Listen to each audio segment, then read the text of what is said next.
أعوذ بالله من الشيطان الرجيم بسم الله الرحمن الرحيم رب اشرح لي صدري ويسر لي أمري واحلل عقدة من لساني يفقهوا قولي۔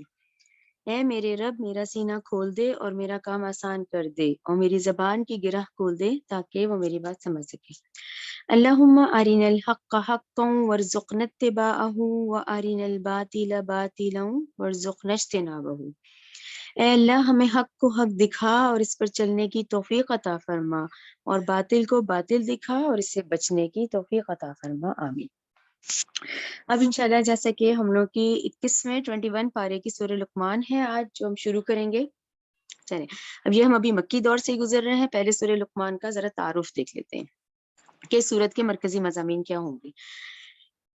تعارف، یہ سورت بھی مکہ مکرمہ میں نازل ہوئی۔ یہ حضرت محمد صلی اللہ علیہ وآلہ وسلم اور قرآن کے بارے میں کفار مکہ کی مخالفت اور اپنے عروج پر تھی، یعنی کفار مکہ کی اس وقت کی مخالفت اپنے عروج پر تھی۔ جیسے عنکبوت آپ کو یاد ہے نا، 5واں 6واں سال تھا، اور کافروں کے سردار ہیلوں بہانوں پر تشدد اور کاروائی سے مسلسل ان کی چل رہی تھی، تشدد بھی اور کاروائیاں بھی، اور اسلام کی نشر و اشاعت کا رستہ روکنے کی مسلسل کوشش کر رہے تھے۔ قرآن کریم کا اثر انگیز جو اسلوب تھا، جب لوگوں کے دلوں پر اتنا اثر ہوتا تھا تو وہ ان کی توجہ اس سے ہٹانے کے لیے قصے، کہانیاں اور شعر و شاعری میں الجھانے کی کوشش کرتے تھے۔ یعنی اس پورشن کو مین ہائی لائٹ رکھنا ہے ہم نے کہ سورہ لقمان میں کیا ریزن ہے۔ مین یہ تھا کہ جب لوگ جیسے ہی قرآن سنتے تھے اور اس کی طرف متوجہ ہوتے تھے، ان کا دل اسلام کی طرف راغب ہونے لگتا تھا، تو ان کی کوشش ہوتی تھی سرداروں کی کہ یہ بس کسی طرح قصے، کہانیاں، شعر و شاعری میں اہل مکہ کو الجھا دیں، جس کا تذکرہ اس سورت کے شروع میں آیت نمبر 6 اور 7 ہم ڈیٹیل سے پڑھیں گے انشاءاللہ۔ اچھا، اب آگے کیونکہ سورت کا نام سورہ لقمان ہے تو ہم حضرت لقمان کے حوالے سے بھی دیکھ لیتے ہیں۔ حضرت لقمان اہل عرب میں ایک بڑے عقل مند اور دانشور کی حیثیت سے مشہور تھے۔ ان کی حکیمانہ باتوں کو اہل عرب بڑا وزن دیتے تھے، یہاں تک کہ شاعروں نے اپنے اشعار میں ان کا ایک حکیم کی حیثیت سے تذکرہ کیا کرتے تھے۔ ٹھیک ہے نا۔ اچھا، حکیم ابھی کلیئر کر لیں، ایک تو ہمارے ہاں وہ حکیم کہلائے جاتے ہیں جو کہ جڑی بوٹیاں دیتے ہیں اور اس طرح سے، ٹھیک ہے نا۔ اور ایک سورہ شعراء ذرا ذہن میں لائیں، سورہ شعراء کا اینڈ ہم نے کہاں کیا تھا کہ ہم نے کہا تھا کہ حکمت پر مبنی شاعری کی بھی اجازت ہے، جیسے علامہ محمد اقبال، یعنی ایک دم ہمیں مثال سے کلیئر ہو جاتا ہے ان کی حکمت، ان کی تھنکنگ، ان کا وزڈم، ٹھیک ہے نا، وہی وہ ان کی آپ دیکھیں شاعری دیکھیں علامہ اقبال کی، حکمت بھری ہے، ٹھیک ہے نا۔ حکمت کیا ہے؟ تھنکنگ ایز اے تھنکر، یعنی وزڈم، ٹھیک ہے نا۔ تو یہ حکیم اس حکیم کی حیثیت ہے، ٹھیک ہے نا، حکیم کی حیثیت سے یعنی عقل مندی کی، معرفت کی، فطرت سلیمہ کی، ایک غور و فکر کرنے کی عادت، یہ حکیم اس سینس میں ہے، ٹھیک ہے نا، جو کہ ان کے اس وقت اہل مکہ کے اشعار میں ان کا ذکر ہوتا تھا۔ یعنی کہ ہم کہیں گے کہ اہل عرب ان کے نام سے واقف تھے، حضرت لقمان سے واقف تھے۔ قرآن کریم نے اس صورت میں واضح فرمایا کہ لقمان جیسے حکیم اور دانشور جن کی عقل و حکمت کا تم بھی لوہا مانتے ہو، اور وہ بھی توحید کے قائل تھے، ٹھیک ہے نا، اگر تم مانتے ہو تو وہ توحید کے قائل تھے، اور انہوں نے اللہ تعالیٰ کے ساتھ کوئی شریک ماننے کو ظلم عظیم قرار دیا تھا۔ یعنی کہ حضرت لقمان کی کیا بات ہائی لائٹ کی کہ وہ تو توحید کے قائل تھے، اور اللہ کے ساتھ کوئی شریک ماننے کو انہوں نے اس سے ظلم عظیم قرار دیا ہے، اور اپنے بیٹے کو وصیت کی تھی کہ تم کبھی شرک مت کرنا۔ اس زمن میں اس صورت نے ان کی اور بھی کئی نصیحتیں ذکر فرمائی ہیں جو انہوں نے اپنے بیٹے کو کی تھیں۔ یہ ہم 6 نصیحتیں ہیں جو ہم ابھی پڑھیں گے۔ دوسری طرف مکہ مکرمہ کے مشرکین کا یہ حال تھا کہ وہ اپنی ہی اولاد کو توحید اور نیک عمل کی نصیحت تو کیا کرتے، انہیں شرک پر مجبور کرنے لگے ہوئے تھے۔ یہ بھی میں آپ کو تھوڑا سا حوالہ دے دوں گی، جو سورہ عنکبوت کی آیت 8 کا بیک گراؤنڈ تھا نا، کہ جب نوجوان نسل ایمان لانے لگی تھی تو اس وقت کفار مکہ کا یہ بہت سخت رویہ ہو گیا تھا ان نوجوانوں کے خلاف ہی۔ تو ان کا کیا معاملہ ہے؟ ان کا یہی معاملہ بتایا کہ یہ ایسے ہو گئے تھے کہ اپنی اولاد کو ہی توحید اور نیک عمل کی نصیحت تو کیا کرتے، انہیں خود شرک پر مجبور کرنے لگے ہوئے تھے۔ اگر ان کی اولاد میں سے کوئی مسلمان ہو جاتا تو اس پر دباؤ ڈالتے تھے، اور وہ تاکہ وہ دوبارہ شرک کو اختیار کر لے۔ اس مناسبت سے جو آیات اور نصیحتیں ہوں گی وہ آیت نمبر پھر 15, 14, 16, 17 تک چلیں گی، 19 تک، ٹھیک ہے، جو ہم ابھی نصیحتیں پڑھیں گے. اچھا، ان میں اللہ تعالیٰ نے ایک بار پھر وہ اصول بیان فرمایا ہے جو کہ سورہ عنکبوت آیت 8 میں تھا. ٹھیک ہے، وہ نقطہ کیا تھا کہ والدین کی عزت و اطاعت اپنی جگہ ہے، ٹھیک ہے نا، لیکن اگر وہ اولاد کو شرک اختیار کرنے پر دباؤ ڈالیں گے تو ان کا کہنا ماننا جائز نہیں ہے. اس کے علاوہ یہ سورت توحید، کیونکہ دیکھیں ہم مکی دور میں گزر رہے ہیں، توحید کے دلائل، آخرت کا ذکر، آخرت کی یاد دہانی، وہ اس کے مرکزی مضامین میں سے ہے. ٹھیک ہے نا، یہ کلیئر ہو گیا. یعنی عنکبوت کی آیت 8 اور سورہ لقمان کے اندر بھی جو نکات ہیں وہ اس کے مرکزی مضمون میں آئیں گے کہ ٹھیک ہے، یعنی کہ اللہ تعالیٰ جو ہے، اللہ تعالیٰ کا ہی اطاعت کرنی ہے، اللہ تعالیٰ کی اتباع کرنی ہے. والدین کا حسن سلوک کا 6 مقامات میں ہے، میں آپ کو 6 آج لکھوا دوں گی کہ 6 مقامات ہیں، لیکن اس کے ساتھ ساتھ اگر وہ کہیں شرک اختیار کرنے پہ دباؤ ڈالتے ہیں تو پھر ان کی اطاعت جائز نہیں ہے. ٹھیک ہے، آگے آ جائیں، یہ حضرت لقمان کے بارے میں بھی دیکھ لیتے ہیں تاکہ پھر ہم آیتوں کا تسلسل رکھیں گے. اچھا، اب یہ جو سورہ لقمان ہے اس میں حضرت لقمان کا ذکر ہے. اچھا، اس میں آپ کو ڈفرینٹ اسکالرس کی کچھ رائے ڈفرینٹ ملتی ہے. میجورٹی نے تو یہی کہا ہے، جیسے ہم ڈاکٹر سار کی نکات لے کے چل رہے ہیں، جو انہوں نے کہا یہ میں نے وہی لکھا ہے، ٹھیک ہے نا. لیکن کہیں نہ کہیں آپ دوسرے اسکالرس کو سنیں گے نا، وہ پھر نا جیسے تھوڑا سا اختلاف رائے بھی آئے گی. کوئی کہتے ہیں نہیں یہ نبی تھے، کوئی کہہ رہے ہیں کہ نہیں نبی تو نہیں آئے تھے پر یعنی اس دور کے تھے، لیکن ہمیں سچ ملا نہیں کہیں پر کہ کہیں یہ صحابی ہیں یا ان کے معاملے میں. لیکن کہیں آپ لوگوں کو اختلاف ملے تو ٹھیک ہے نا، اس بات کو ذہن میں رکھیے گا. یہ جو میں نے نکات لکھے ہیں یہ ہم کیونکہ سارے نکات تقریباً ڈاکٹر اسرار کے ہی میں لے کے چل رہی ہوں، تو جو انہوں نے ایکسپلین کیا، جو انہوں نے لوکیشنز بتائی ہیں وہ پھر میں نے لکھ لی تھی. ٹھیک ہے نا، کہ حضرت لقمان کا تعلق جو تھا وہ حبش نسل بتایا جاتا ہے. ان کا پیشہ جو تھا وہ بڑھئی تھے، بڑھئی کارپینٹر جو ہوتا ہے. ان کا تعلق جو ہے وہ نوبیا شہر سے بتایا جاتا ہے، جو کہ ہم ابھی آگے دیکھیں گے. سوڈان کے بارڈر کی طرف، جس سرحد کی لائن ہوتی ہے نا، بارڈر، وہاں پر ہے یہ نوبیا. اچھا، کسی نبی کی رہنمائی کے بغیر کائنات کے کچھ حقائق اور فطرت سلیمہ سے انہوں نے پہچانا تھا.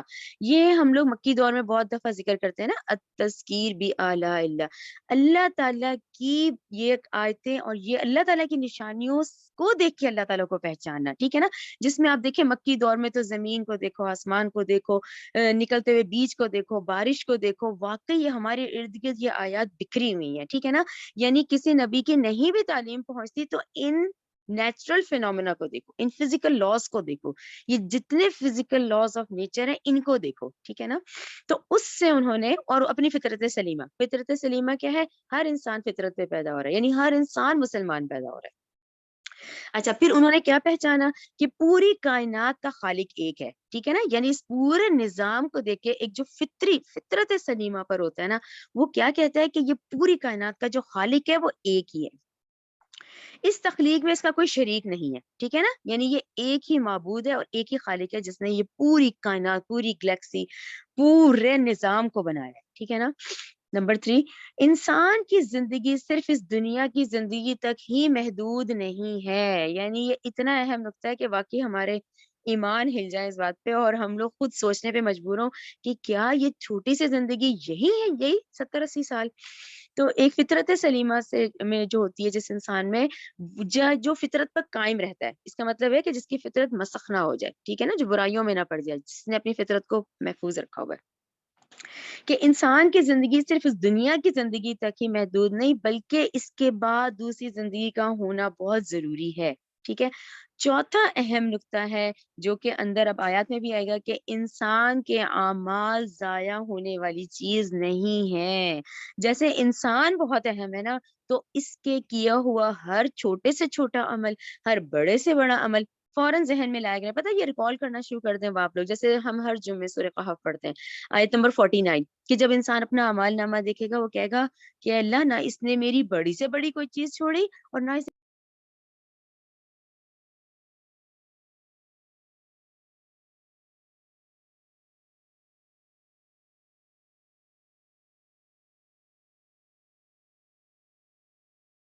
اور فطرت سلیمہ ہے. ٹھیک ہے، جس پر کہ ان کے بارے میں جو بتایا جاتا ہے اس میں یہ ڈیٹیلز آتے ہیں حضرت لقمان کے حوالے سے. ٹھیک ہے نا. اچھا، اب آگے دیکھ لیتے ہیں. جی نیکسٹ جی ٹھیک ہے. اچھا یہاں آپ لوگوں کو یہ نظر آ رہا ہوگا یہ دریائے نیل کا علاقہ، یعنی ڈاکٹر صاحب جیسے ایکسپلین کر رہے ہیں یہ دریائے نیل جو اوپر سے لے کے نیچے تر آ رہا ہے، یہاں لوور نوبیا اور نیچے اپر نوبیا دونوں لکھے ہوئے ہیں، اور نیل ہے اور بارڈر جو ہے یہ سوڈان کا ہے، ٹھیک ہے نا. تو یہاں پر ان کا واللہ عالم جو ان کا انہوں نے ایکسپلین کیا اس لحاظ سے جو آپ سرچ کریں تو یہ ایریا نکل آتا ہے جس میں نوبیا بھی آتا ہے اور بارڈر سے سوڈان کا، اور دریائے نیل کا یہ رستہ ہے. اور آپ کو تو پتہ ہے پہلے وقتوں میں دیکھیں جہاں پانی ہوتا تھا وہیں سارے شہر آباد تھے، ٹھیک ہے نا. تو یہ ان کا ایریا بتایا جاتا ہے. یہ بھی دونوں آلموسٹ وہی ہیں، یہ ذرا کلیئر لکھا ہوا تھا اوپر کہ اوپر ایجپٹ ہے نیچے ڈیزرٹ ہے اور یہ ساتھ میں دریائے نیل جا رہا ہے. یہ لوور نوبیا اور یہ اپر نوبیا دونوں ان کا ذکر آ رہا ہے جہاں سے کہ بتایا جاتا ہے کہ حضرت لقمان کا جو تعلق ہے وہ نوبیا سے تھا، ٹھیک ہے. چلیں یہاں پر ہم لوگ اب سورت شروع کرتے ہیں. اعوذ باللہ من الشیطان الرجیم بسم اللہ الرحمن الرحیم. شروع اللہ کے نام سے جو بہت مہربان اور نہایت رحم کرنے والا ہے. الف لام میم. الف لام میم حروف مقطعات ہیں، ان کو ترجمے میں ہم مقطعات توڑ کے پڑھیں گے. پورے قرآن کی 114 صورتوں میں سے 29 ہے جو کہ حروف مقطعات پر مشتمل ہے، ٹھیک ہے. اور بقرہ میں بھی آپ کو یاد ہے وہ بھی الف لام میم سے شروع ہوتی ہے. تلکا یہ آیاتو آیتیں ہیں، کتابی کتاب کی، حکیم بہت حکمت والی کتاب ہے، بہت حکمت والی کتاب کی آیتیں ہیں.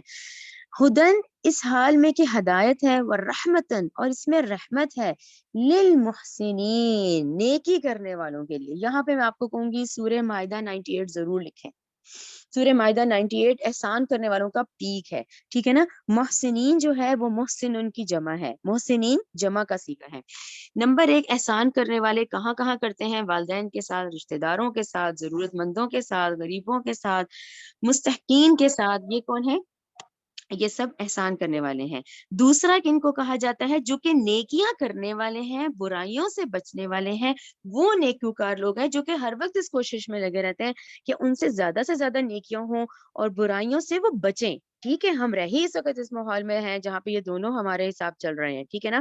اگر ہو جائے تو انسان فوراً پلٹ آئے، توبہ کر لے اور بچے، برائیوں سے بچے. تیسرا معنی کیا ہے؟ کہ خالصتاً اللہ تعالیٰ کی عبادت کرے اور کیا ہے؟ خشوع و خضوع ہو اس کی عبادت کے اندر. تو یہ کون ہے؟ محسنین ہے. آیت نمبر 4 الذین وہ لوگ جو یقیمون قائم کرتے ہیں الصلاۃ نماز، ویؤتون اور دیتے ہیں زکات زکات دیتے ہیں، وہم اور وہ بالآخرتی آخرت کے ساتھ بھی ہم وہ یوقنون یقین رکھتے ہیں، ٹھیک ہے نا. جہاں آخرت کے ساتھ یقین کا ورڈ آتا ہے نا یہ بہت اہم نقطہ آ جاتا ہے کہ آخرت کا یقین رکھتے ہیں ہوں گے نا تو ہی آپ اور میں نیکیاں کریں گے اور برائیوں سے بچیں گے. جب ہمیں یہ پتا ہوگا کہ جو میں کام کروں گا مجھے اس کی جزا اور سزا ملے گی تو وہ آخرت کا یقین ہے. اولئک یہ لوگ علی اوپر ہدن ہدایت پر ہیں، من ربہم اپنے رب کی طرف سے، واولئک اور یہی لوگ ہم وہ مفلحون فلاح پانے والے ہیں. مفلحون جو ہے دیکھیں 18واں پارہ سورہ مومنون اس کا پیک ہے جہاں ہم نے اتنی ڈیٹیل سے یہ مفلحون، اور اس میں ہم نے جو اس وقت سمرائز ہم کریں گے وہ کہیں گے کہ ایسے اعمال جو تھکا دینے والے ہوں، جیسے ہم دنیا کو ماتے ہیں تھک جاتے ہیں کام کرتے کرتے، اسی طرح جنت پانا بھی اتنا آسان نہیں ہے. جنت پانے کے لیے بھی اتنی محنت کرنی ہے کہ جیسے تھک جانے والے اعمال، ٹھیک ہے نا. وہ یہی لوگ پھر فلاح پانے والے ہیں. وَمِنَ النَّاسِ اور بعض لوگ، من وہ ہیں کہ جو یشتری خریدتے ہیں، لہو الحدیث حدیث بات کرنے کو کہتے ہیں، ٹھیک ہے نا. حدیث اور سنت طریقے کو جو کیا جاتا ہے، حدیث بات کرنے کو. لہو الحدیث غافل کرنے والی باتیں کرتے ہیں، جو خریدتے ہیں غافل کرنے والی باتیں. لیضل تاکہ وہ گمراہ کرے، عن سبیل اللہ اللہ کی راہ سے، بغیر علم بغیر علم کے. وَيَتَّخِذَهَا اور وہ بناتے ہیں اس اللہ کی راہ کو ہزواً، اس کو مذاق کی چیز سمجھ لیتے ہیں. اولئک یہ لوگ لہم ان کے لیے عذاب ہے مہین، ان کے لیے ذلیل کرنے والا عذاب ہے. یہاں ہم ٹھہریں گے، اس کا ہم ڈیٹیل بھی سارا دیکھتے ہیں. یہاں آپ لوگ لکھ لیں 6 اور 7، پینسل ضرور ہاتھ میں پکڑا کریں. دیکھیں 6 اور 7 اس کے سامنے لکھیں نظر بن حارث. نظر بن حارث وہ تاجر ہے جس کا یہاں ذکر آیا ہے. اچھا نون زواد سے ہے جس کو ہم عربک میں دوات کہتے ہیں نا، نون زوار ہے. نظر بن حارث ہے جس کا یہاں ذکر آئے گا.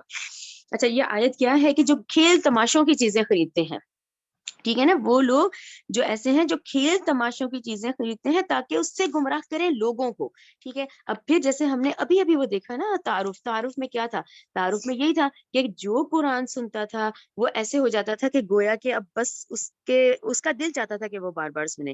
یہ صورتحال یہ مشرکین کے لیے مشکل ہو گئی تھی، مشرکین بھی دیکھ رہے تھے کہ جو ایک دفعہ جاتا تو ہے وہ آپ صلی اللہ علیہ وسلم کے پاس، واپس آتا ہے تو اس کا دل پلٹا ہوا ہوتا ہے اور وہ گرویدہ ہو چکا ہوتا ہے اس قرآن کا۔ اور قرآن کیوں معجزہ ہے، اسی لیے میں آپ لوگوں کو ریپیٹ کرتی ہوں کہ دیکھیں جہاں جہاں اللہ تعالیٰ کے یہ معجزات اور یہ نازل ہوئے ہیں وہاں وہاں وہ حالات تھے۔ جیسے موسیٰ علیہ السلام کے دور میں جادوگری کا دور تھا تو معجزات بھی ویسے تھے، عیسیٰ علیہ السلام کا طب میڈیسن کا دور تھا تو معجزات بھی ویسے تھے۔ اسی طرح یہ بہت مانے جاتے تھے اس وقت شاعری ادب میں، اس میں اتنی خوبصورت کلام جب یہ نازل ہوا ہے تو یہ خود کہے بغیر، یعنی ان کے دلوں نے گواہی دے دی تھی کہ یہ انسانی کلام نہیں ہے۔ تو یہ ان کے لیے بہت مشکل ہو گیا تھا مشرکین کے لیے کہ اس کلام سے اب لوگوں کو دور کیسے رکھا جائے۔ تو اس میں پھر نذر بن حارث کا نام آتا ہے۔ نذر بن حارث جو ہے وہ کہ اس کے بارے میں آتا ہے کہ یہ ایک تاجر تھا۔ اچھا یہ تاجر تجارت کرتا تھا کیونکہ جاتا تھا، اور آپ لوگوں کو وہ کیراون روٹس یاد ہے نا ان لوگوں کے تجارتی قافلے، نیچے یہ لوگ یمن پہ جاتے تھے جنوب کی طرف، اوپر شام کی طرف جاتے تھے، شام عراق کی طرف ان کے جاتے تھے، یعنی پوری وہ پٹی ذہن میں رکھیں تو یہی تھا۔ یہ کیا کرتا تھا کہ ڈھونڈ ڈھونڈ کے، کیونکہ شام کے لوگ خوبصورت خواتین ہوتی ہیں تو وہاں سے ناچنے گانے والی عورتیں لاتا تھا، وہاں سے وہ لونڈیاں خرید خرید کے لاتا تھا، پھر وہ مکہ میں آتا تھا تو مکہ میں پھر راتوں کو وہ محفلیں لگاتا تھا، پھر وہ ان کو نچواتا تھا، اور اس طرح کی ترکیب کر کر کے وہ لوگوں کو اپنی طرف متوجہ کرنا چاہ رہا ہوتا تھا کہ بھئی وہ اس طرح سے آپ یہ بات تو اس طرح سے ان کی توجہ وہاں سے ہٹے۔ تو یہی والی بات مین جو ہے یہاں پہ آتی ہے کہ جو تذکرہ کیا جا رہا ہے کہ یہاں پر سوری آیت نمبر 6 کے حوالے سے جو نذر بن حارث کا ہم پڑھ رہے ہیں کہ جو تاجر تھا کیونکہ سفر کیا کرتا تھا تو اب اس نے نہ صرف اس لونڈیوں کا کیا بلکہ اس نے اگلا کا کام کیا، ایران، کیونکہ بادشاہت ہم نے پڑھا ہے نا بھی سورہ روم، وہاں تو بادشاہت چل رہی تھی، تو ایران کے بادشاہوں کے قصے لانا شروع کر دیے تھے اس نے۔ وہ وہاں سے چیزیں لے لے کے آتا تھا، وہاں سے مواد لاتا تھا، پھر وہ یہی کہتا تھا کہ ٹھیک ہے آپ صلی اللہ علیہ وسلم اگر تمہیں عاد و سمود کی باتیں بتا رہے ہیں تو میں تم سے اس سے زیادہ دلچسپ قصے اور کہانیاں سناتا ہوں۔ تو وہ اس طرح اپنے ارد گرد اکٹھا کر دیتا ہے۔ اچھا اس میں آپ ضرور میری کوشش ہوگی آپ لوگ نا دوسرے اسکالرس کا بھی سنیں، آپ لوگوں کے بھی دیکھیں ذہن میں آتی ہیں یہ آج کے سینیریو کو بھی لے آئیں فوراً، وہاں پہ جو کام ہو رہا تھا آج سے 14 سے 44 سال پہلے، تو آج اس کی جدید شکلیں کیا ہیں، آج ہم سب کے سامنے یہ شکل ہے، اتنے بڑے بڑے میوزیکل کنسرٹس ہو رہے ہیں، اتنے 8-8 10 گھنٹے میچز پہ لگتے ہیں سارے، ٹھیک ہے نا، بےہودہ فلموں میں لوگ جمع ہوتے ہیں، کہکہوں میں جمع ہوتے ہیں، فضول گوسپس میں وقت ضائع کرتے ہیں۔ تو نذر بن حارث ہر دور میں بھیس بدل کے آئے گا، تو اس میں ہمیں بھی ساتھ ساتھ یہ چیزیں دیکھنی ہے کہ آج کے دور میں کہیں ہم تو نہیں اس کا حصہ بنتے جا رہے، یعنی یہ لحاظ سے 6 اور 7ویں آیت جو ہے یہ بہت اہم ہے، لیکن اس کے ساتھ ساتھ کیونکہ ایک انسانی زندگی ہے اور ہمیں ساری کام پوری 24 گھنٹے ہمیں ساری دنیا کے بھی معاملات دیکھنے ہیں، ہم نے اسلام کی بھی اور سارے ہر چیز کو لے کے چلنا ہے، تو اس میں وہ مشغلے جس سے آپ کو فائدہ ہو رہا ہے، جسمانی فائدہ، جیسے ہم ایکسرسائز وغیرہ ہوتی ہے، جسمانی ورزش ہے، ذہنی ورزش ہے، یا ایسے چیزیں جس سے دوسرے کو تکلیف تو نہیں ہو رہی ہے، وہ دیکھیں اجازت ہے وہ آپ ضرور کریں، لیکن ایسے کام جس سے دوسرے کو تکلیف ہو رہی ہے اور ایسے کاموں میں مشغول ہو جانا جس سے دینی فرائض غافل ہو رہے ہیں، تو اس چیز کا ضرور دھیان کریں اور اس آیت کو ضرور اپنے پہ فوکس رکھیں، کہیں ہم تو نہیں اس میں سے، کیونکہ آج جس تیزی سے گناہ خوبصورتی سے دکھایا جا رہا ہے اور جو اس کی اتنی ساری فارمولا اس میں اپنے آپ کو بچانا واقعی بہت بڑا کام ہے،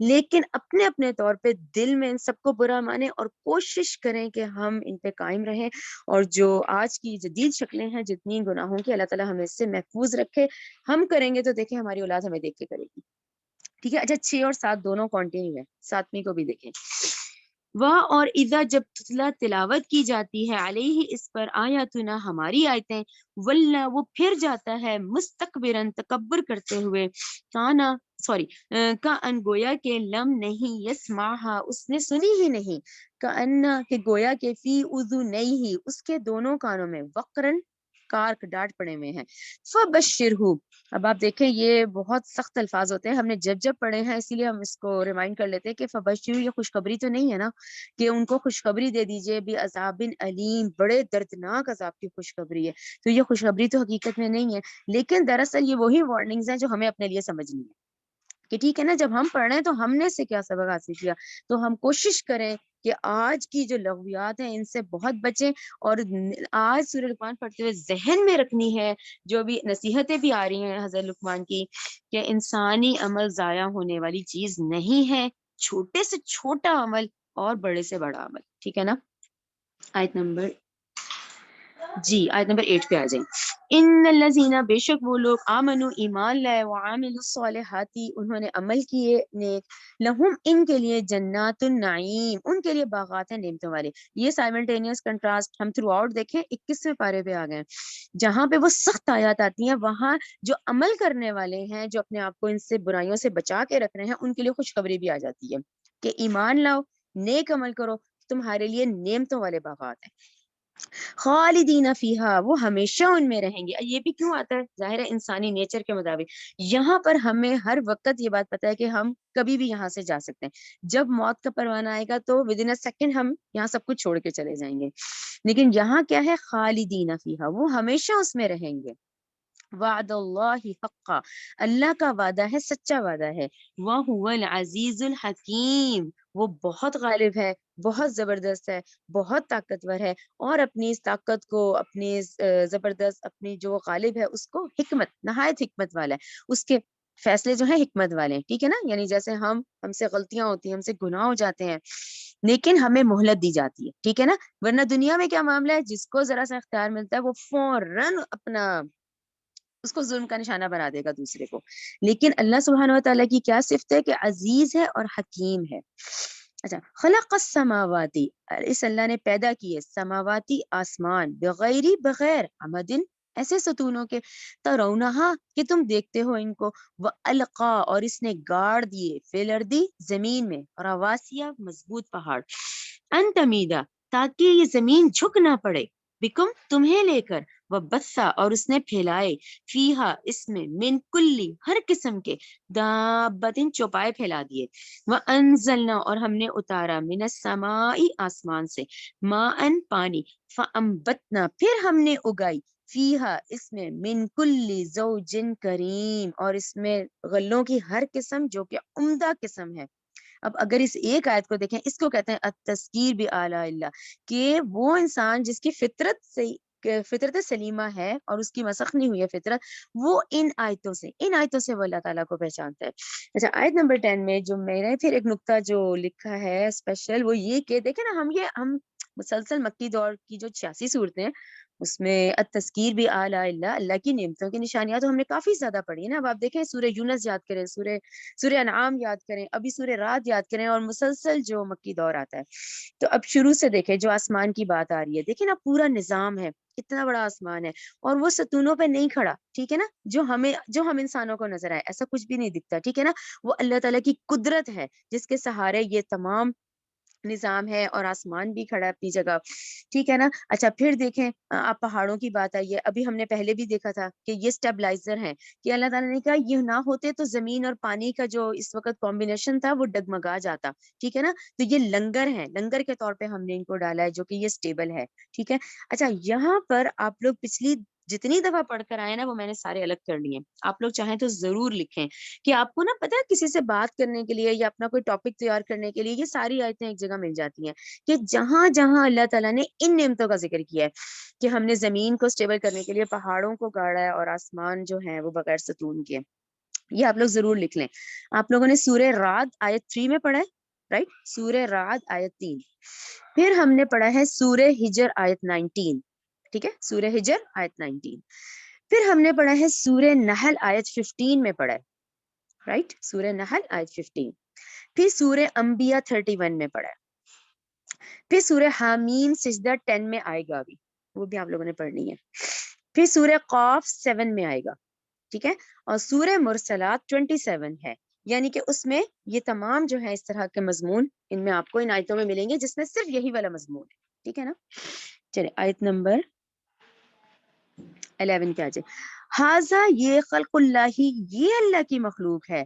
فآرونی تو تم دکھاؤ مجھے، ماذا کیا ہے جو خلقہ پیدا کیا، الذین ان معبودوں نے جو من دونہ اس کے سوا ہیں، بل الظالمون بلکہ ظالم لوگ فی دلال مبین واضح سری گمراہی میں ہے.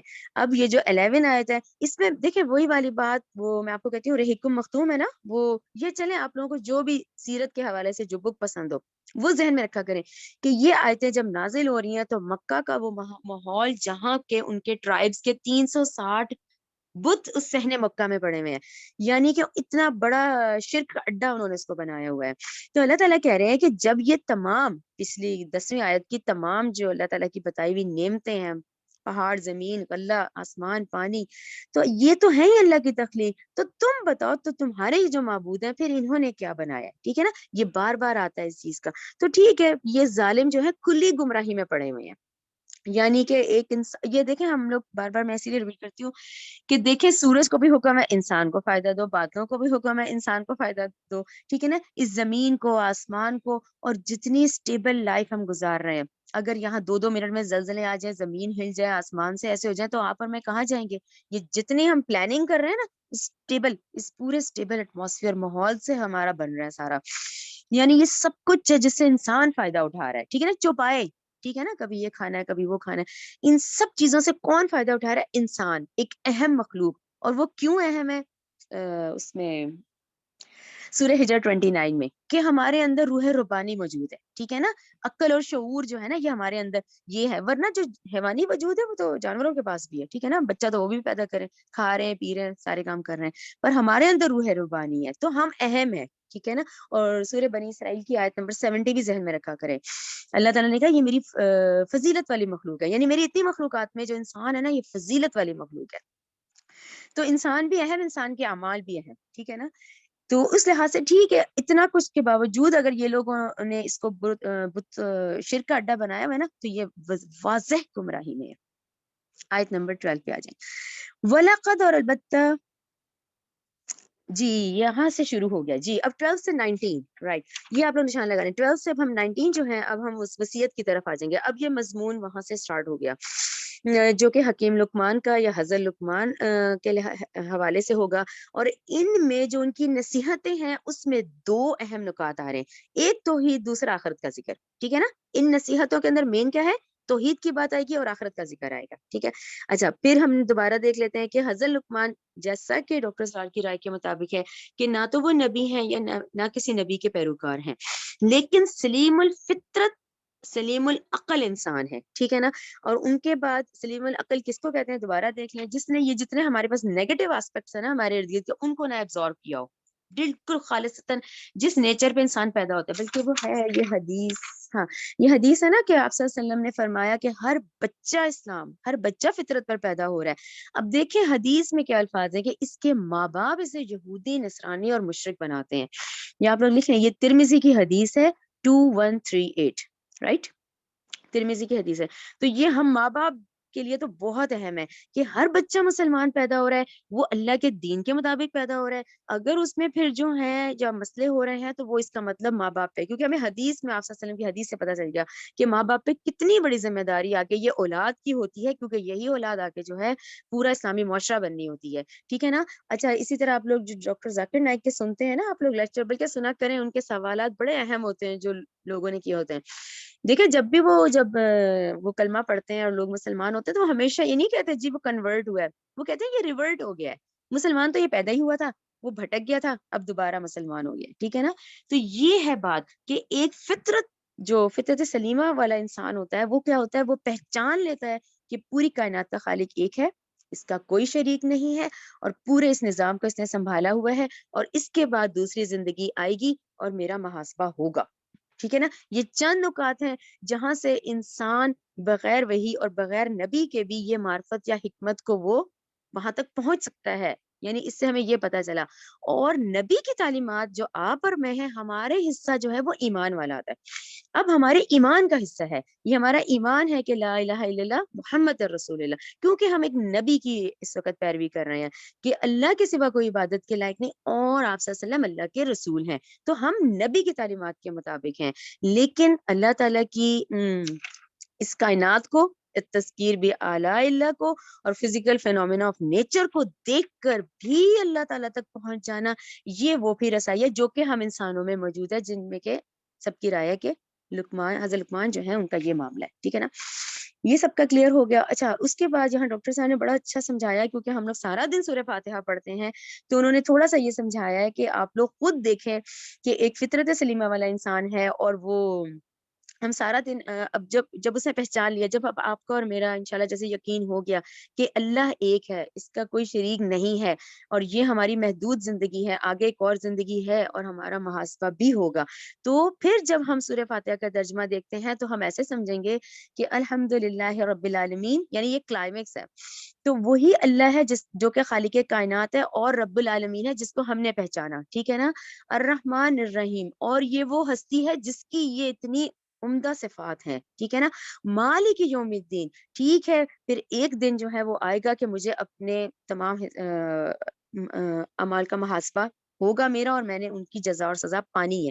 ٹھیک ہے، اس کے بعد کیونکہ اب ہمیں اپنے رب کو راضی کیسے کرنا ہے، یہاں تک تو معاملہ یہ ہو گیا نا، اب ہم نے راضی کیسے کرنا ہے، ہم نے بندگی کیسے کرنی ہے، ہم کیسے اطاعت کریں کہ ہم اللہ تعالیٰ کو راضی کر سکیں. تو اس کے لیے ہم اللہ تعالیٰ سے پھر دعا کرتے ہیں کہ اہدنا الصراط المستقیم، کہ اللہ اب تو ہماری انگلی پکڑ لے اور ہمیں سیدھے رستے پہ چلا، اور رستہ بھی ان لوگوں کا جن پر تو نے انعام کیا، اور نہ ان کا کہ جو تیرے غضب کے مستحق ہوئے، اور نہ اللہ ہمیں ان میں شامل کر جو کہ گمراہ ہوئے. یہ ہے تمام وہ فطرت کے حوالے سے. یعنی اگر آپ لوگوں نے کبھی آپس میں دوستوں میں فطرت ڈسکس کرنا ہو نا، تو یہ سورہ فاتحہ حضرت لقمان کے حوالے سے، یہ پوری جو نیچر ہے یہ سب اس کے اندر کور ہوتی ہیں. اور ان تمام چیزوں کے ساتھ آپ یہ دیکھیں، جو اہل عرب تھے وہ حضرت لقمان کی شخصیت سے خوب واقف تھے، وہ ان کو مانتے تھے کہ یہ ایک دانشور حکیم ہے. ٹھیک ہے نا، ان کے اقوال کو بھی کوٹ کرتے تھے. تو اسی لیے اب یہ حجت قائم ہوگی کہ تم جب ان کو اتنا مانتے ہو، تو تم آج آپ صلی اللہ علیہ وسلم بھی تو وہی دعوت دے رہے ہیں نا، بات تو وہی ہے، وہی بات کر رہے ہیں کہ جن کو تم دانشور مانتے ہو، تو آپ صلی اللہ علیہ وسلم کی تعلیمات بھی وہی ہے. چلیں آیت نمبر 12 سے شروع جاتے ہیں. وَلَقَدْ، اور البتہ تحقیق، آتینا، ہم نے دی، لقمان کو، حکمت، ان یہ کہ اشکر للہ کہ تو شکر کر اللہ کا. سب سے پہلے کیا کہا گیا، ہم نے لقمان کو دینائی عطا کی، اور ہم نے ان کو کیا کہا کہ اللہ کا شکر ادا کرو. یعنی آپ کے اور میرے لیے سب سے اہم آتا ہے نا کہ ہر وقت اللہ تعالیٰ کی ان تمام یہ جو ہمیں نعمتیں دی ہیں، اس پہ ہم اللہ کا شکر ادا کریں. ٹھیک ہے نا، قرآن بھی تو دیکھیں نا، سورہ فاتحہ الحمدللہ سے شروع ہوتا ہے کہ اپنا شکر ادا کریں ہم. ٹھیک ہے، وَمَن یشکر، اور جو کوئی شکر کرتا ہے، فَإِنَّمَا، تو بس، یشکرو، وہ شکر کرتا ہے، لِنَفْسِهِ، اپنی ہی ذات کے لیے. ٹھیک ہے نا، یہ آتی ہے نا مسلسل آیت کہ تم جو نیکیاں کر رہے ہو، روزے رکھ رہے ہو، نمازیں پڑھ رہے ہو، اچھے کام کر رہے ہو، اس کا فائدہ تمہارے لیے ہی ہے. وَمَن کَفَرَ، اور جس نے ناشکری کی، فَإِنَّ اللَّهَ غَنِيٌّ حَمِيدٌ، تو بلا شبہ اللہ تو بے پرواہ ہے، اللہ کو نہیں پرواہ پھر. ٹھیک ہے نا، اللہ تو بے پرواہ ہے، بہت تعریف والا ہے. یہ جو ہم کر رہے ہیں یہ اس کا ہمیں ہی فائدہ ہے. ٹھیک ہے نا. وَإِذْ، اور جب، قالا، کہا، لقمان نے، لِابْنِهِ، اپنے بیٹے سے، وَهُوَ، جبکہ وہ، يَعِظُهُ، نصیحت کر رہا تھا اسے، یا بنیا، اے میرے پیارے بیٹے، لا تشرک، نہ تو شریک ٹھہرا، باللہ، اللہ کے ساتھ، ان الشرک لظلم عظیم، بے شک البتہ ظلم گناہ ہے بہت ہی بڑا. اس میں آپ نمبر 1 ضرور لکھ لیں، کیونکہ آپ لوگ یہ سب اپنے ساتھ لکھ لیں آیتیں. ٹھیک ہے نا. اچھا ٹھیک ہے، آیت نمبر اب 13 میں ظلم کس کو کہتے ہیں، یعنی ظلم کا ہمیں مطلب ہمیں دیکھنا چاہیے کہ ظلم کہتے کس کو ہیں. دیکھیں، ظلم کا مطلب ہوتا ہے کسی کو حق چھین کر دوسرے کو دے دینا، یعنی کسی کا حق تھا، اس سے چھین کے ہم نے دوسرے کو دے دیا. تو اس کا مطلب اس طرح سے سمجھیں آپ لوگ کہ ظلم کا مفہوم کس کو کہتے ہیں.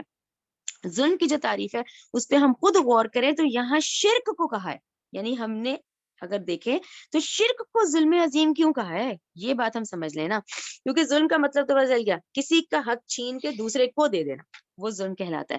تو یہاں کیا مطلب ہوا، یہاں یہ مطلب ہوا کہ اللہ تعالیٰ خالق ہے، اللہ تعالیٰ خالق کائنات ہے، پوری مخلوق اس کی بنائی ہوئی ہے، وہ اپنی صفات میں ایک اور تنہا ہے۔ اب کوئی انسان اٹھا کے کسی کو، مخلوق کو، اسی کی بنائی ہوئی مخلوق کو اللہ کے برابر کر دیتا ہے، یا کسی اعتبار سے اللہ تعالیٰ کو مخلوق کی صف پہ لا کے کھڑا کر دیتا ہے، اس لیے اس کو ظلم عظیم کہا گیا، اس لیے شرک کو ظلم عظیم کہا گیا۔ جس کی سب سے بڑی مثال آج دیکھیں، اتنی بڑی کرسچن کمیونٹی ہے، اتنی بڑی اہل کتاب، حضرت عیسیٰ کو اللہ تعالیٰ کا بیٹا بنایا ہوا ہے، ٹھیک ہے نا، تو یہاں یہ بات سمجھ آئے، تو حضرت عیسیٰ کو کس نے بنایا، اللہ تعالیٰ، مخلوق تو ساری اللہ نے بنائی ہے، تو اس سے بڑا اور کیا ظلم ہوگا کہ کسی نہ کسی اعتبار سے کسی مخلوق کو اٹھا کے اللہ کے برابر کر دو، یا اللہ کو معاذ اللہ اٹھا کے کسی مخلوق کے برابر کر دو۔ یہاں اس نصیحت کو ذہن میں رکھیں کہ اس لیے شرک کو کیا کہا گیا، لظلم عظیم کہا گیا۔ اچھا، اس کے بعد جو آیت نمبر 13 ہم نے پڑھی ہے، آیت نمبر 14 اور 15 کو آپ لوگ تھوڑا سا ذرا دھیان سے دیکھیں۔ اسکالرز کی رائے کے مطابق یہاں پر جو ان کی نصیحتیں آئیں گی نا 19 آیت تک، اس میں اللہ سبحانہ و تعالیٰ نے یہاں پر اس نصیحت میں ایڈیشن ہوئی ہے، یعنی اللہ تعالیٰ نے یہاں اپنی طرف سے ایک اور نصیحت کا اضافہ فرمایا ہے، وہ نصیحت ہے والدین کے حقوق کے بارے میں۔ پہلی نصیحت آیت نمبر 13 کی، جو کہ لقمان علیہ السلام، حضرت لقمان کی ہے، حضرت لقمان کی ہے۔ 14 اور 15 جو میں آیت پڑھوں گی، اس میں اللہ سبحانہ و تعالیٰ نے یہاں اپنی طرف سے ایک نصیحت کا اضافہ کیا، ٹھیک ہے۔ اچھا، وہ نصیحت کیا ہے یہ دیکھ لیتے ہیں، آیت نمبر 14 اور 15۔ وَوَصَّيْنَا الْإِنسَانَ، اور ہم نے وصیت کی ہے، یعنی ہم نے تاکید کی ہے انسان کو، بِوَالِدَيْهِ، اپنے والدین کے ساتھ حسن سلوک کرنے کی، ٹھیک ہے نا۔ حملتہ، اٹھائے رکھا اسے، امہ، اس کی ماں نے، وہنن علی وہنن، کمزوری پر کمزوری کے باوجود، ٹھیک ہے نا، پریگنینسی کا ٹائم، شروع کا ٹائم، اپنی طبیعت کا وقت، وفصالہ، اور اس کا دودھ چھڑانا ہے، فی عامین، یہ 2 سال کا معاملہ ہے، ٹھیک ہے نا، بچے کے دودھ پلانے کا، جو ہم نے بقرہ میں بھی پڑھا ہوا ہے۔ انشکر، یہ کہ تو شکر کر، لی میرا، لی والدیک، اور اپنے والدین کا۔ شکر میں اللہ تعالیٰ نے کہا پہلے میرا شکر ادا کرو، پھر والدین کا شکر ادا کرو۔ اس آیت کی ورڈنگ پہ ضرور غور کرتے جائیں، پہلے وصیت کی، حسن سلوک کی، پھر ماں کی بات کی، اس کی کمزوری کی بات کی، اس کی اتنی مشقت کی بات کی، دودھ چھڑانے تک بتایا، پھر کہا کہ شکر میرا ادا کرو اور اپنے والدین کا کرو۔ وہ سوری نہیں، الیہ، میری ہی طرف، مسیر، تم سب نے لوٹ کر آنا ہے، تم نے بھی، والدین نے، ٹھیک ہے نا۔ اب ہم اس کو تھوڑا تھوڑا کر کے دیکھتے جاتے ہیں، ٹھیک ہے۔ اچھا، یہ جو آیت ہے اس میں آپ لوگ پہلے تو یہ لکھیں، سورہ احقاف 15، بلکہ میں آپ کو تھوڑا سا بتا دیتی ہوں، سورہ احقاف 15، یہ جو ڈیوریشن ہے، جو کہ جی، یہ جو ڈیوریشن ہے ایک پورا پریگنینسی کا، جس میں 9 مہینے ہوتے ہیں، بعض بچوں کی ساتھ میں مثلا بعد دیکھیں 7 ماہی 8 ماہی بچے بھی ہوتے ہیں وہ، اور 2 سال کا ٹائم، تو یہ ٹوٹل جو ہے اکارڈنگ ٹو سورہ احقاف 15 کے، یہ 30 مہینے کا ڈیوریشن ہے۔ وَحَمْلُهُ وَفِصَالُهُ 30 شَهْرًا، تو یہ ہمیں قرآن سے پتہ چل جاتا ہے کہ اللہ تعالیٰ نے یہ پورے ڈیوریشن کو کتنے بتایا ہے، 30 مہینے کا ڈیوریشن بتایا ہے، ٹھیک ہے نا۔ اس کو یہاں پر یہ ضرور لکھ لیں، کیونکہ اب یہ کیا ہے، یہ والدین کے حوالے سے بات ہے۔ اچھا، والدین کے حوالے سے، کیونکہ آج ہمارا یہ 1 2 3 4 5 6 چھٹا مقام ہے، تو میں کہوں گی کہ آپ لوگوں کو سب کو پتہ ہونے چاہیے یہ 6 مقام کون کون سے ہیں جو ہم نے اب تک پڑھے ہیں، ٹھیک ہے نا۔ میں آپ کو بتاتی ہوں نا، آدم علیہ السلام کے ٹوٹل قرآن میں 7 مقامات ہیں جہاں ذکر ہے، اسی طرح والدین کے حقوق پر، والدین کے ساتھ احسان کے معاملے پہ 6 مقام ہے، وہ 6 آپ لوگ لکھیں۔ سورہ بقرہ 83، سورہ بقرہ 83، پھر ہم نے پڑھا ہے سورہ نساء 36، پھر ہم نے پڑھا ہے سورہ انعام 151، سورہ انعام 151، پھر ہم نے پڑھا ہے بنی اسرائیل 23 میں، ٹھیک ہے، 1 2 3 4، پانچواں پھر ہم نے پڑھا ہے سورہ عنکبوت 8 میں، سورہ عنکبوت آیت نمبر 8 میں، ٹھیک ہے نا، 1 2 3 4 5 اور 6 آج ہے، ٹھیک ہے نا۔ سورہ لقمان آیت نمبر 14، تو یہ 6 آپ لوگ لکھ لیں، یہ 6 آپ لوگوں کو ہمیں پتہ ہونے چاہیے کہ والدین کا کہاں کہاں پورے قرآن میں 6 مقامات ہیں جہاں والدین کا ذکر ہے، ٹھیک ہے۔ آگے آ جائیں آیت نمبر 15 کی طرف۔ 15 کے سامنے پہلے تو سورہ عنکبوت آیت 8 لکھیں، کیونکہ اس کا مضمون اور اس کا مضمون سیم ہے، ٹھیک ہے۔ سورہ عنکبوت آیت 8 لکھیں، سورہ لقمان 15 کے آگے چلیں، آیت نمبر 15 دیکھیں۔ وَإِن اور اگر، ٹھیک ہے نا، وَإِن اور اگر جاہدا کا دونوں آمادہ کریں تجھے، دونوں کوشش کریں تجھے، الا ان تو شریکہ اس بات پہ کہ تو شریک ٹھہرا، بی میرے ساتھ، ما لیسا اس چیز کو کہ نہیں ہے، لکا تجھے، بھی ہی اس کا علم، یعنی تجھے علم بھی نہیں ہے اور یہ ماں باپ تجھے کہہ رہے ہیں کہ تو شرک کر، فلا تطعہما تو ان دونوں کی اطاعت نہیں کرے گا، تو نہ تو اطاعت کر ان دونوں کی، وصاحبہما بلکہ تو اچھا سلوک کر ان دونوں سے، فی الدنیا معروفاً دنیا میں معروف طریقے سے، واتبع اور تو اتباع کر، سبیلا اس رستے کی، من اس شخص کی جو انابا الیہ جو میری طرف رجوع کرتے ہیں، ثم پھر الیہ، آپ یہ بات جو الیہ میری ہی طرف، مرجعکم تم سب کی واپسی ہے، تمہاری واپسی ہے، فانبئکم پھر میں خبر دوں گا تمہیں، بما اس چیز کی جو تم تھے تعملون جو تم عمل کرتے تھے۔ یہ 15 آیت بہت ڈیٹیلڈ ہے، 15 آیت کا شروع سے دیکھیں کہ تم پہ جب وہ دباؤ ڈالیں کون سا، جو کہ ہم نے آپ کو تھوڑا سا یاد آ جائے گا، میں نے آپ کو اس کی سعد بن ابی وقاص کی مثال دی تھی کہ سعد بن ابی وقاص کا جو معاملہ تھا وہ بہت یعنی ناز و نم سے پلے ہوئے تھے، اور ان کی والدہ نے جب وہ ایمان لائے تھے تو انہوں نے کہا تھا میں بھوکی پیاسی مر جاؤں گی، تو یہ سچویشن اس وقت کے لحاظ سے میں آپ کو کہتی نہیں، ان آیت میں نا فیلنگز اور یہ سب پتا ہونا چاہیے، ان میں فیلنگز تھی، ظاہری بات ہے ان کے لیے، نوجوانوں کے لیے بہت بڑی بات ہو گئی تھی کہ ہماری ماں ایسے کر رہی ہے اور ہم ایمان لے آئے ہیں تو ہم کیا کریں، تو سورہ عنکبوت آیت 8 اتری، اس کے اب اس کا مفہوم بھی وہی والا ہے کہ یہاں جہاد کا ورڈ آ گیا، جاہدہ کا، یعنی یہ بہت بڑا جہاد ہے، یہ بڑی کوشش ہے اس وقت کہ جبکہ والدین کا دباؤ ہو، لیکن کیونکہ اللہ تعالیٰ کا معاملہ جو ہے وہ والدین سے اوپر ہی ہے، اللہ تعالیٰ کے حقوق جو ہیں وہ والدین سے اوپر ہیں، والدین کے حقوق اللہ تعالیٰ کے بعد آتے ہیں، تو اگر وہ والدین جو ہیں وہ اولاد کو مجبور کر دیتے ہیں تو کسی قیمت بھی بلکہ ان کی اس بات کو نہیں ماننا۔ اچھا، ان سب کے ساتھ ساتھ کیونکہ قرآن اتنی خوبصورت کلام ہے اور ہمیں ایک طریقہ بتایا جاتا ہے جہاں پہ یہ آیات اس طرح سے بتائی گئی ہیں کہ بھئی ایسا معاملہ کرو، تو ساتھ ہی کیا بتا دیا گیا ہے، وہ صاحبہما فی الدنیا معروفا، ٹھیک ہے نا، اب اس خوبصورتی کا توازن یہ ہے کہ تم نے ایک بات تو نہیں ماننی شرک والی، لیکن تم ان کی خدمت کرو گے، تم مالی طور پہ ان کی خدمت کرو گے، تم ان کی نافرمانی نہیں کرو گے، اور نہ کوئی بدتمیزی کا معاملہ ہوگا، اور اگر مشرک ماں باپ بھی ہوں گے تب بھی تمہارا معاملہ کیسا ہو، ان کے ساتھ بہتر ہو، ٹھیک ہے نا، ایک وہ بات ان کو بڑے طریقے سے کہنی ہے، یعنی یہ بھی بتایا گیا ہے کہ کوئی ایسا معاملہ ہے تو ان کو طریقے سے کہنا ہے کہ اب میں معذرت کرتا ہوں یا میں نہیں کر سکتا یہ کام، ادر وائز ساتھ ہی بتا دیا گیا کہ دنیا میں ان کے ساتھ پھر تم رہو گے بہترین انداز، ٹھیک ہے، اور پیروی کرو۔ اچھا، اس نقطے کو غور سے سمجھے، یہاں تو ماں باپ کا معاملہ اور ایسی آ گئی ہیں، اب وہی والی بات، اگر ایک کا مزاج دین کی طرف ہوا، بعض دفعہ بہن بھائی نہیں آتے، بعض دفعہ ماں باپ رشتے دار نہیں سنتے، بعض دفعہ وہ معاملہ نہیں اس طرح بن پا رہا ہوتا، بعض دفعہ دیکھنے میں آتا ہے کہ ماں باپ خود بچی کو کہہ رہے ہوتے ہیں وہ حجاب نہ لے، وہ بیٹے ڈر رہے ہوتے ہیں کہ یہ داڑھی نہ رکھ لے، یہ کامن ہے اس وقت، ٹھیک ہے نا، ایک یہ معاملہ بھی ہے، تو اس سچویشن میں اور پیروی کرو اس شخص کی جو میری طرف روح کر چکا ہو، ٹھیک ہے نا، ایک تو ہمارے رحمی رشتے ہیں جن کو ہم نہیں چھوڑ سکتے، امپاسبل، یہ ماں باپ بہن بھائی اور یہ جو رشتے داری ہے، ٹھیک ہے نا، لیکن اس کے ساتھ ساتھ جو ہے پھر یہ کہا گیا ہے کہ ٹھیک ہے جب پیروی کرو اس شخص کی اب جو میری طرف رخ کر چکا ہے، یعنی ان لوگوں سے اب جڑو، ان لوگوں سے جڑو جو کہ اللہ کی اطاعت کا حکم دیتے ہیں، جو نبی کریم صلی اللہ علیہ وسلم کی پھر پیروی کا حکم دیتے ہیں، اس دائرے میں داخل ہو، ٹھیک ہے نا، تو یہاں پہ بھی غور سے سن لیں، کیونکہ اب آج کا جو معاملہ ہے، کیونکہ جب تک نبوت ہوتی ہے تو یہ معاملہ انبیاء کے ساتھ ہوتا ہے، لیکن رائٹ ناؤ کی سچویشن کے لحاظ سے ہر وہ شخص ہم میں سے جو اللہ کی اطاعت کر رہا ہے اور آپ صلی اللہ علیہ وسلم کی پیروی کر رہا ہے اور لوگوں کو دین کی طرف بلا رہا ہے تو اس کا ساتھ دینا ضروری ہے، تو یہ وہ ہے،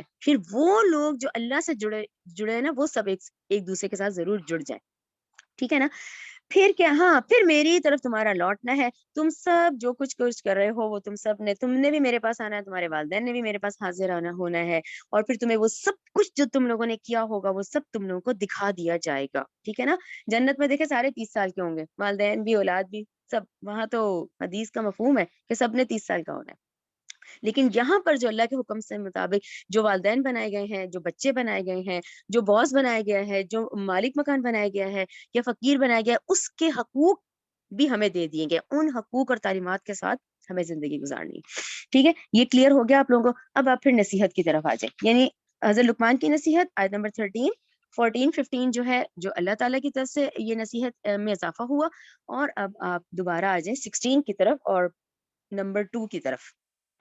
یا بنیا اے میرے پیارے بیٹے، انہا بیٹا شبہ وہ اچھائی یا برائی، ان اگر تکو ہو مثقال حبۃ من خردل، رائی کے دانے کے برابر. رائی ہم سب کے گھر میں، سب نے دیکھی بھی ہے رائی. فتکن پھر وہ ہو فی صخرتن کسی چٹان میں، او یا فی السماواتی آسمانوں میں، او یا فی الارض زمین میں، یاتی بیہ اللہ تو لے آئے گا اس عمل کو اللہ. ٹھیک ہے نا، چاہے وہ کسی چٹان میں تم نے عمل کیا ہے یا تم نے رائی کے برابر بھی کوئی چٹان، کوئی آسمان، کوئی زمین کے پیڑ یا زمین کی تہ میں، تو یاتی بیہ اللہ تو لے آئے گا اللہ اسے. ان اللہ لطیف خبیر، اللہ بلا شبہ ہے اللہ نہایت باریک بین خوب خبر رکھنے والا، خوب باخبر ہے. ٹھیک ہے. آیت نمبر 16 کے حوالے سے وہی ذہن میں رکھیں کہ اچھا یہاں میں آپ کو کہوں گی، کیونکہ ہم لوگ جو پچھلی پڑھا ہے نا، یہاں بھی آپ لوگوں کو میں کہوں گی کہ آپ لوگ لکھیں. جیسے یہاں خردل کا ورڈ آیا، حبۃ من خردل، ٹھیک ہے نا، یعنی رائی کا دانہ. اس سے پہلے ہم نے کون کون سے پڑھے ہیں؟ اس سے پہلے ہم نے فتیلا ہم نے پڑھا ہے. وہ دیکھیں کھجور سب نے کھائی ہے، کھجور کی گٹلی کے اندر وہ جو ایک باریک سا جو لگا ہوتا ہے دھاگا، اس کو فتیلا کہتے ہیں. یہ وہ ورڈز ہیں دیکھیں جو میں آپ کو کہتی ہوں نا، قرآن جو ہے وہ کرشی لینگویج میں ہے. وہ مکی دور میں خاص کر آپ کو یہ ورڈ زیادہ ملتے ہیں. یہ ورڈ دیکھیں ان کو پتا تھے فتیلا کس کو کہتے ہیں. تو آپ لوگ لکھ لیں سورہ نساء 49 میں ہم نے فتیلا پڑھا ہے کہ کھجور کی گٹلی کے ساتھ اس باریک سے دھاگے کو کہتے ہیں. پھر ہم نے نقیرہ پڑھا ہے کہ کھجور کی گٹلی کے وہ جو گڑا ہوتا ہے اس کو سورہ نساء 124، رائٹ، سورہ نساء 124 کے ہم نے نقیرہ پڑھا ہے. اور یہاں پر ہم پڑھ رہے ہیں مسقال حبۃ من خردل، رائی کے دانے کے برابر. ٹھیک ہے نا. اور یہ مثالیں دینے کا کیا مقصد ہے کہ ہمیں بات سمجھ آ جائے. ٹھیک ہے نا. یعنی تم اس کو کوئی چھوٹی اور حقیر چیز نہ سمجھو. یہ جو چھوٹے سے چھوٹا رائی کا دانہ تو دیکھا جائے ان سب چیزوں میں سب سے چھوٹا مجھے لگ رہا ہے. ٹھیک ہے نا، جسامت کے اعتبار سے. تو ایسے چھوٹے سے چھوٹا عمل یا اچھا کیا ہوا یا برا کیا ہوا، وہ سب اہم ہے. یعنی انسانی عمل جو ہے وہ ضائع نہیں ہوں گے. کوئی چاہے وہ پہاڑوں کے اوٹ میں ہو، چاہے وہ زمین کی تاریکیوں میں ہو، وہ کچھ بھی اللہ سے چھپ نہیں سکتا. تو ہم نے اس کا حساب دینا ہے. ٹھیک ہے نا. سورہ زلزال سب کو آتی ہوتی ہے. فَمَن يَعْمَلْ مِثْقَالَ ذَرَّةٍ خَيْرًا يَرَهُ وَمَن يَعْمَلْ مِثْقَالَ ذَرَّةٍ شَرًّا يَرَهُ. جو کوئی ذرہ برابر بھلائی کرے گا، وہ جو کرے گا وہ اس کو بھی دیکھ لے گا، اور جو کوئی ذرہ برابر گناہ کرے گا وہ اس کو بھی دیکھ لے گا. ٹھیک ہے نا. یہ بالکل ذرہ برابر کہا گیا ہے. ٹھیک ہے نا. اور ذرہ آپ لوگوں کو یاد ہے نا، چونٹی کے پیٹ کے اندر جو انڈا ہے وہ ذرہ کہلایا جاتا ہے. ٹھیک ہے نا. یہ ہمارا اردو والا ذرہ نہیں، وہ جو ریت کے ذرے ہوتے ہیں. ٹھیک ہے. آیت نمبر 17 پہ آ جائیں اور تیسری نصیحت کی طرف آ جائیں. یا بنیا اے میرے پیارے بیٹے، اقیم الصلاۃ تو نماز قائم کر، وامر اور حکم کر، بالمعروف نیکی کا، ونہو اور تو روک، عن المنکری برے کاموں سے، وصبر اور تو صبر کر، علامہ اس تکلیف پر جو اصابکا پہنچے تجھے. ان ذالک بلا شبہ ذالک یہ من عزم الامور، یہ بہت ہمت کے کاموں میں سے ہے. اچھا اس میں 2 نصیحتیں ہیں بتائی گئی اسکالرس کی طرف سے. ایک تو ہے نماز قائم کرو، یعنی نماز کا تعلق جو ہے وہ اللہ تعالیٰ کی طرف سے کیسا ہے کہ وہ سورہ مدثر یاد رکھا کریں. سورہ مدثر میں وہی ہے کہ ان کو جب پوچھا جائے گا نا جہنمیوں کو کہ تم کیوں گئے جہنم میں، تو وہ کہیں گے کہ ہم نماز نہیں پڑھتے تھے. تو الصلاۃ نور، نماز روشنی ہے. تو نماز کیا ہے؟ نماز قائم کریں. اچھا بات پھر وہیں آ جاتی ہے، کیونکہ واللہ عالم ہمیں یہ لوکیشنز اور یہ اس طرح سے نہیں اندازہ کہ اس وقت کے مطابق حضرت لقمان کے دور میں نماز کی کیا صورت تھی، یہ ہمیں نہیں پتا. لیکن ہم اس سے یہ ضرور اندازہ لگائیں گے کہ ہمیں شب و روز ہر وقت اللہ تعالیٰ کو یاد رکھنا ہے، جس کا ایک ذریعہ نماز ہے. یہ کنیکشن ہمارا مضبوط ہو. ٹھیک ہے نا. اور پھر ایک چوتھی نصیحت ہے، نیکی کا حکم دو، برائی سے روکو. یہ ایک بہت بڑا کام ہوتا ہے کہ نیکی کا حکم دو اور برائی سے روکو. حق ہمیشہ کڑوا رہا ہے، سچی بات جو ہے وہ ہضم نہیں ہوتی ہے. آپ کسی کو کہہ دے ذرا کہ تم نے ایسے کر دیا یا تمہارا رویہ ایسا ہے، تو اس کا رزلٹ کیا ہوگا؟ جھگڑا، غصہ، برا طرز عمل. اور نصیحت جو ہے اس کا رزلٹ کبھی بھی یا تو وہ آپ کو برا بھلا کہے گا فوراً، یا حتیٰ کہ جان کے دشمن ہو جائے گا، یا اس طرح سے اس کا رزلٹ جو ہے نا وہ ہمیں ایسے ملے گا. تو اسی لیے نیکی کا حکم دو، برائی سے رکو، اور پھر جو تمہیں تکلیف آئے گی نا اس پہ تم صبر کرو، کیونکہ یہ تو ہوگا. جب جب حق بات کہی گئی ہے تو اس کا رزلٹ ایسا ہی آتا ہے. تو پھر کیا ہے؟ ان ذالک لعزم الامور، تو یقیناً یہ بہت ہمت کے کاموں میں سے ہے. واقعی یہ حقیقت ہے کہ یہ اس میں صبر اور کرنا اور یہ بہت ہمت کے کاموں میں سے. اس میں آپ لوگ ضرور لکھیں سورہ عصر. سورہ عصر کا ترجمہ اور یہ نصیحت سیم ہے. ٹھیک ہے نا, آلموسٹ. اچھا آگے آ جائیں آیت نمبر 18 کی طرف. ولا تسعر سوری ولا تسعر, اور تو نہ پھر خدک اپنا رخ للناسی لوگوں سے, ولا تمشی, اور تو نہ چل فی الارض زمین میں مران اکڑ اکڑ کر چل. ان اللہ, بلا شبہ اللہ, لا یحب, نہیں پسند کرتا, کل مختال فخور, ہر تکبر کرنے والے شیخی خورے کو نہیں پسند کرتا. یہ نصیحت نمبر 5 ہے. ٹھیک ہے نا, یہاں سے امپورٹنٹ ورڈ ہے, یہاں مختال ہی امپورٹنٹ ورڈ ہے. مختالن کا یہ ہوتا ہے لفظی اعتبار سے, خیل جو ہے نا, خیج لام, خیل گھوڑے کو کہتے ہیں. تو گھوڑا جب چال چلتا ہے نا, جب وہ چلتا ہے تو اس میں غرور کا سا انداز اس میں پایا جاتا ہے. اسی طرح اس کی مشابہت یہ انسان سے کی گئی ہے کہ جب انسان بھی اپنی چال میں یہ انداز لاتا ہے نا, گھوڑے والا اور یہ تکبر والا, تو اس لیے مختالن فخور کہا گیا ہے. یہاں آپ لوگ ضرور لکھیں سورہ بنی اسرائیل 37, سورہ بنی اسرائیل 37, اور زمین پر اکڑ کر نہ چلو, نہ تو تم زمین کو پھاڑ سکو گے اور نہ ہی تم پہنچ سکو گے پہاڑوں کی اونچائی تک. ٹھیک ہے نا, تو یہ ہمارے لیے نصیحت ہے, یعنی یہ نصیحت ہے, دیکھیں کتنی خوبصورت نصیحتیں ہیں.